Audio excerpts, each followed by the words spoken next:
Hello po sa inyong lahat mga ka-crypto. Ako po si Pinoy Crypto Trader at sa video na ito ay atin pong pag-uusapan ang tungkol dito sa sinabi ng lead developer ng Shiba Inu. Yan po ay walang iba kundi si Ginoong Satoshi Kusama, kung saan ay sinabi po niya, "It's time to end silence." Ayan. Ito na ang oras para tapusin ang pananahimik. Yan. Siguro ay ibig po niya sigurong sabihin kasi matagal po siyang nanahimik. Yan si Ginoong Satoshi Kusama. Yan, at ngayon ay mukhang may bago siyang ilalabas na isang malaking balita. Kasi ganyan po talaga kung pag mag-uumpisang mag-ingay si Ginoong Satoshi Kusama, ang lead developer ng Shiba Inu, ay malaki po talaga yung kanyang ilalabas na balita. At ayan, bago po tayo magpatuloy ay nais ko po munang bigyang linaw ang aking disclaimer kung saan ang nilalaman po ng video na ito ay hindi po ito isang financial advice. For education and information purposes lamang po ang layunin nito. Maliban po dito ay nais ko na rin pong magbigay babala na wala pong kahit anumang group chat ang Pinoy Crypto Trader. Ayan. Sabi po rito ay following a period of silence, Shiba Inu's lead developer, Satoshi Kusama, has hinted he will begin interacting with the community soon. Ayan na nga. Kasi matagal-tagal pong walang announcement or hindi po siya naglalabas ng pakayag. Ayan, si Ginoong Satoshi Kusama. Pero nung nagsisimula pa, yung noong inaayos pa nila ang Shibarium, ay sobrang ingay po ni Ginong Satoshi Kusama. Siya yung halos nagbibigay ng update. Hindi pa gaanong parang hindi pa gaanong kilala si Madam Lucy noon. Yan, pero nung nanahimik si Ginoong Satoshi Kusama ay ayan, diyan po lumabas si Madam Lucy. Yan, si Madam Lucy ang marketing specialist naman po ng Shiba Inu. At siya po yung nitong mga nakalipas na mga araw ay laging si Madam Lucy po yung naglalabas ng mga pahayag. Kasi yan po talaga trabaho ni Madam Lucy. Yan po talaga yung mag-promote, yung magbigay ng mga update at saka mga information. Si Ginong Satoshi Kusama ay siya po talaga ang lead developer ng kanyang ng Shiba Inu team. Siya yung namumuno sa lahat-lahat. Yan, sabi niya ay siguro ay hindi na siya gaanong busy kaya mag-uumpisa na siyang makipag-interact ulit sa community ng Shiba Inu.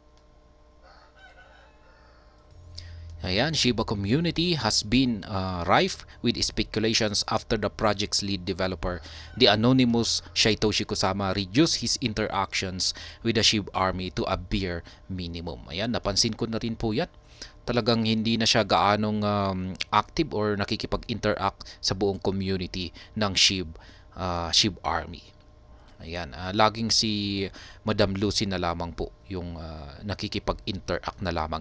One of Satoshi's most recent posts on X, formerly Twitter, dates back to early September when the lead developer reflected on the progress being made by Shibarium. Yan po yung last na kanyang recent post noong ginagawa pa nila or on progress pa lamang si Shibarium. Kaya yan, matagal-tagal yung last na kanyang post kay Twitter or X platform. Also, while Satoshi has been relatively active on the SHIB Telegram channel, the community has been somewhat in the dark about the progress of new features coming to the SHIB ecosystem. At ayan na nga, Satoshi is about to end the silence. Ayan. According to an update shared by Shiba Inu's lead marketing strategist Lucy. Yan, ayon po pala yan kay Madam Lucy. Yan, mag-iingay na ulit si Ginoong Satoshi Kusama. Yan, further pledge his unwavering support for the community, alluding to the SHIB Wolf Paper V2 or version 2 evidence that he is still committed to the project's future. Ngayon, more things to come for Shiba Inu. News of Satoshi's return to active engagement with the Shiba Inu community comes within days after the team member Ragnar Shib hinted that there are more things to come for the blockchain project. Ayan. Siguro ay ang nakikita kong dahilan rito kung bakit magiging active muli yan sa uh, engagement ni Ginoong Satoshi Kusama sa community ng Shiba Inu ay para ipakilala yung kanilang mga paparating na mga blockchain projects. Kasi ganyan rin po yung ginawa niya kay Shibarium. Yan, bago talaga nila inumpisaan ang Shibarium ay talagang nagbigay po talaga ng mga si Ginoong Satoshi po talaga ang nagbigay ng mga information tungkol dito. Kaya ayan, ngayon at meron po silang yan yung si Ginoong Ragnar Ship ay meron po silang siya po ay nag-attend minsan ng AMA. Yan, Ask Me Anything na question kay Bitro. Siya po yung nasabi po niya rito na sila ay may hinahanda na maraming mga blockchain projects.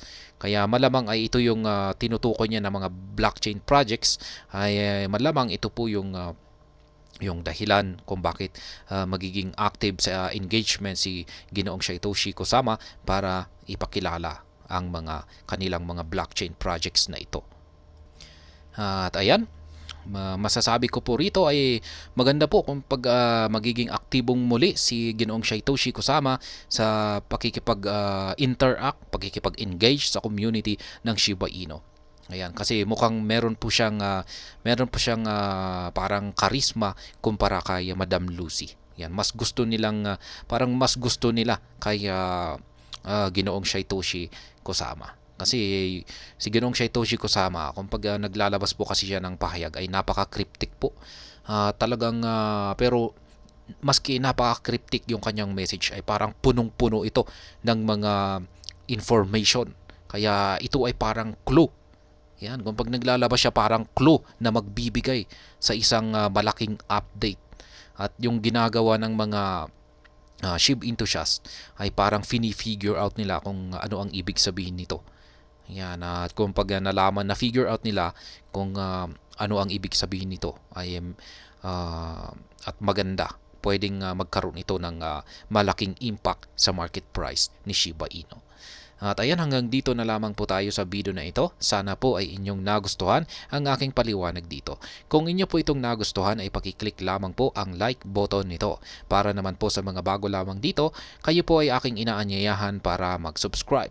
Pakiclick na rin po ang bell icon nito dahil ito po ang siyang magsisilbing notification nito sa mga bago kong videos na akin pong ina-upload sa aking YouTube channel na ito. Marami pong salamat sa panonood. Ingat po tayo lagi at God bless po sa ating lahat.